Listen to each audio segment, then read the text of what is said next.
of my brothers, he's a computer engineer. One of his coworkers was demoted because he didn't have the social skills to be a lead. My brother made the point that the bad hires won't turn over and they are rarely fired or moved. One of his coworkers, who was a weak performer, was moved out of his position. They just shifted him to a less crucial job. In these cases, the result of not hiring the right person was that team performance was lowered. From my brother's perspective, turnover wasn't the resulting problem.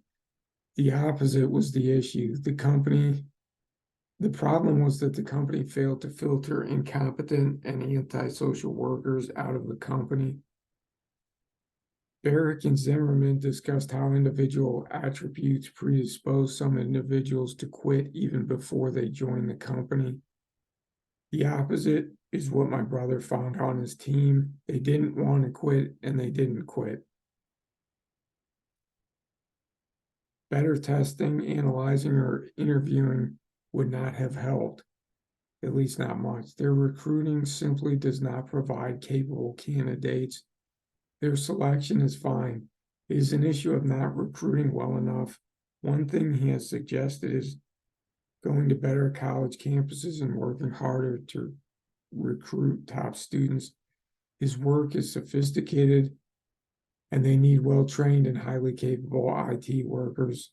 Also, there's simply a skills gap in America. I think this is going to be a common situation in organizations. Companies are always looking for competent workers. They take who they can find and they hold on to them. In some cases, the businesses are probably better off without some of the employees. The same reasons that cause not hiring the right person caused the employee to not be fired. They couldn't find better workers and allowed the best they had to remain on the team. In the case of the antisocial worker, background checks as part of the recruitment process did not help. Hiring managers look for a criminal record. This is not going to filter traits like being over-controlling, belittling, and antagonistic. This is another weakness in the recruitment at my brother's company. Maloney offers some recruitment options, recommendations from current employees, word of mouth, want-as, government job services, college placement, office posting, job announcements, executive search firms, and the internet.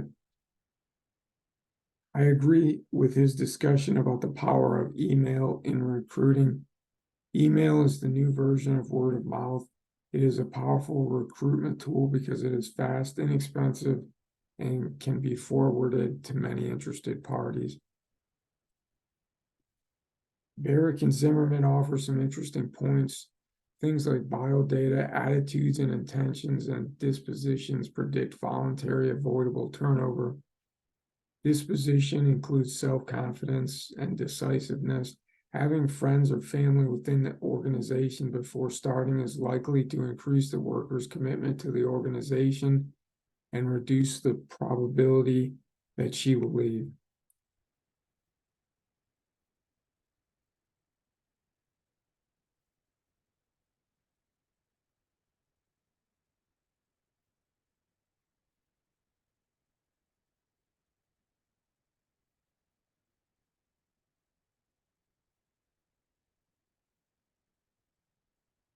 Okay. Have you ever experienced false advertising for a potential job?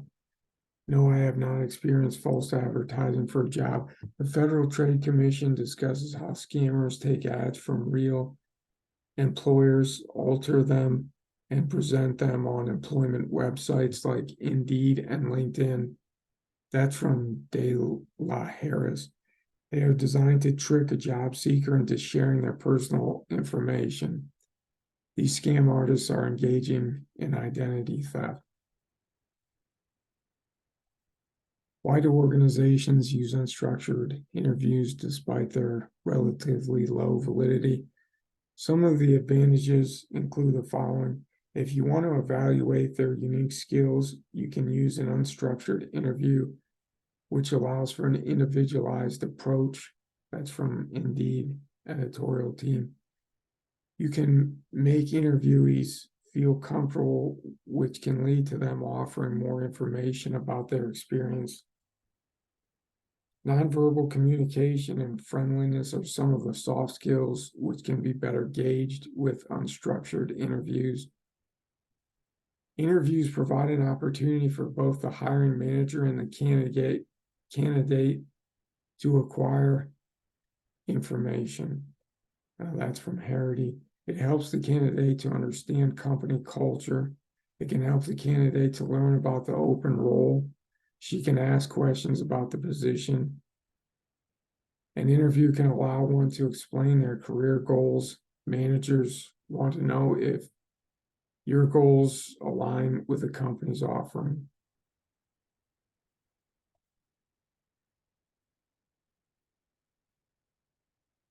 All right.